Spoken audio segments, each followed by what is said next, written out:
النهارده يا جماعه هنتكلم عن الشمال. الشمال في البلد ما عادش مقتصر على البنات وبس. الشمال في البلد وصل للمجال الرياضي كمان. الوباء ما سكتش لحد كده، الوباء انتشر لحد ما وصل للعيبه. هنتكلم النهارده يا جماعه عن اللعيبه الشمال. اللعيبه الشمال دول بيكونوا عايشين حياتهم في محل الكنافه على مبدأ احنا ولاد نتنامى، ده احنا ولاد ابو الغيط. اللعيبه دول بيكونوا معرضين قوي، معرضين قوي قوي قوي قوي قوي. منهم اللي بياكل، ومنهم اللي بيشرب، ومنهم اللي بيحبلص. الله اكبر يا جماعه، دي موهبه فيهم نخاف عليهم من الحسد. علشان كده اللعيب الشمال ده بيبقى ابن عز، ابن وز، ابن حلال، ابن حميدو، ده ابن كلب اللي بيقول كده يا باشا. اللاعب الشمال ده بيكون على الحجر دايما، وبيكون هو الفتى المدلل بتاع محل الكنافه اللي في المعادي. وسر حبلسته هي سر تميزه.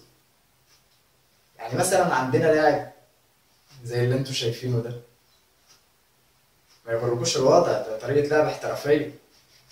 ده كان من اوائل المحلصين، وعلشان كده كان متميز جدا ومفيش سفريه بتفوت. اللعيبه دي لما بتسافر بره يا جماعه بتكون على قدر كبير من المسؤوليه، لانها بجد بتكون عارفه يعني ايه وطنيه. لدرجه انهم لما بيسافروا اي معسكر او بطوله بره بيكثفوا كل جهودهم في التدريبات، لدرجه انهم بيصاحبوا بنات الفرق التانيه علشان يعرفوا منهم استراتيجيه الفرق دي ايه، وتفكيرهم ازاي، وهيتعاملوا معاهم ازاي على الحلبة. وعلى كده كسبوا يا كابتن؟ لا ما كسبوش. يكسبوا ازاي يا ابني وفي بعد المليطه دي مكسب؟ بعد اللي حصل في المعسكر ده يا جماعه اللعيبه عرفت غلطها وحاولت تصلح من نفسها، وقررت ان هي لازم تاخد الموضوع بجديه. فاول سفريه بعد كده لعبوا بكل حماسه وشجاعه بكل جديه. كسبوا بقى يا كابتن؟ لا برضه ما كسبوش.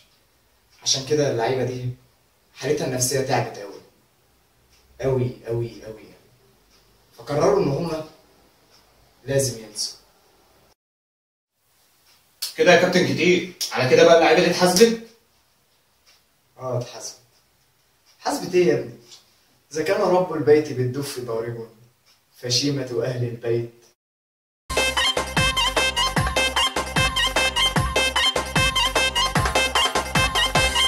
انا كنت قايم ماشي بصراحة يا جماعة ورا صافي، بس انا كان في كلمة حق لازم تتقال فرجعت عشان اقولها. محل الكنافة كانت فيه لعيبة كويسة كتير، بس للأسف مش بيتحافظ عليهم ولا بيهتم بيهم، عشان كده بيسيبوه يمشوا. ممكن عشان ما بيمشوش مع النمر الشمال اللي هناك فبيطفشوهم، وممكن عشان النظام الزبالة اللي هناك مش كويس فبيسيبوه يمشوا. مثال صغير لكده، لاعب كان مغترب كان بيقبض بره آلافات، نزل أجازة يزور أهله، قال له تعالى في بطولة محل الكنافة. نظرا لكفاءته أول ما دخل كسب، دخل محل الكنافة حقق إنجازات جوه وبره، رضي بالملاليم بتاعتهم عشان بس فكرة جوه دماغه إنه يفضل جنب أهله. كان رد الجميل من محل الكنافة إنه قال له خد شنطتك وروح، بدون وجه سبب وبدون مبرر. وده إن دل يا جماعة فبيدل على حاجة لازم نكون حاطينها دايما قدام عينينا: TRS forever.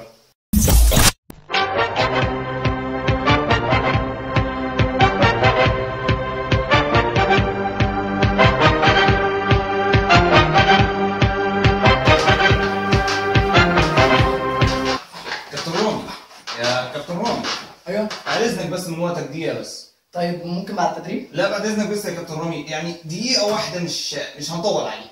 اوكي اتفضل. حضرتك احنا كنا عايزين يعني نحاورك ونحرجك ونزنقك ونسالك اذا كنت مرتاح في يعني ومبسوط في محل الكنافه اللي في المعادي ولا ايه؟ محل الكنافه اللي في المعادي ده بخيره عليا، ده كان مظبطني، كان منغنغني، كان مشهيصني. كله شغال يا باشا وبيصرف وبيلبس وبرفانات والحياه زبادي في الخلاط. ما تنسوش يا جماعه اذا عجبتكم فكره البرنامج بتاعنا تعملوا لنا سبسكرايب على اليوتيوب، واذا كان عندكم اي مشاكل في العابكم الفرديه تبعتوها لنا على الهاشتاج بتاعنا.